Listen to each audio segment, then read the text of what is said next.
All right, the real estate market in our region is undergoing significant changes, from new rent stabilization laws to redevelopment projects like RFK Stadium. Now joining us, we have Brian Coester, CEO of Real Estate Connection, back in the new year to break down what these developments mean for homeowners, renters, and investors here in the DMV. Thank you for being here again. Thank you for having me. Yeah, Happy New Year. Happy New Year. All right, so let's head on into Montgomery and Prince George's County. I know that there's some rent control. So how will the new rent stabilization impact renters and landlords? So just like you mentioned earlier on the broadcast, housing and housing affordability are big issues, especially in Montgomery County and PG County. So rents have been increasing substantially over the last couple of years. So they passed the bill. It's one of the most restrictive bills actually in the nation regarding rent increases, which caps the rent at 3% or 6%, depending on the type of property in the county. Also limits the amount of security deposit to 1 month, so landlords can't, which aligns with the DC area.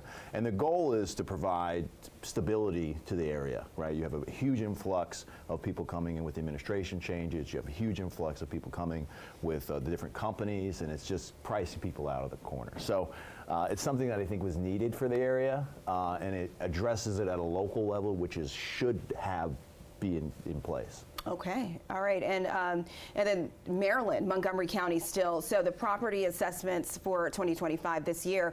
What do rising property assessments mean for homeowners in Montgomery County, and how can they appeal that? Yeah, so the property assessments are a big deal for homeownership, right? So Montgomery County and specifically the state of Maryland just sent out new property assessments. So you should be getting something in the mail from the state of Maryland.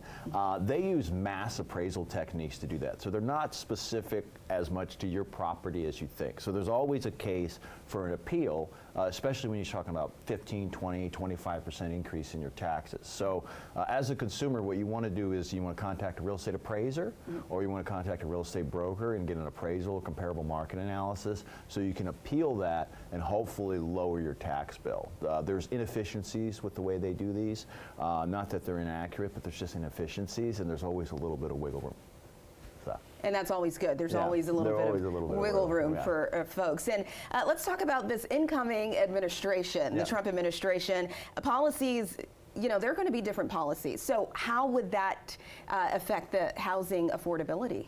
So the Trump bump, right, which is something they've talked about, which is essentially the idea that there'll be government cooperation and deregulation, right? So there's around $90,000 in administrative costs for every house built, right? So you think about federal regulation, state, building codes, you think about the development of RFK Stadium and some of those elements. So the Trump administration has been keen on deregulating, and you should start seeing some of that affordability if you start seeing some of the land use mix.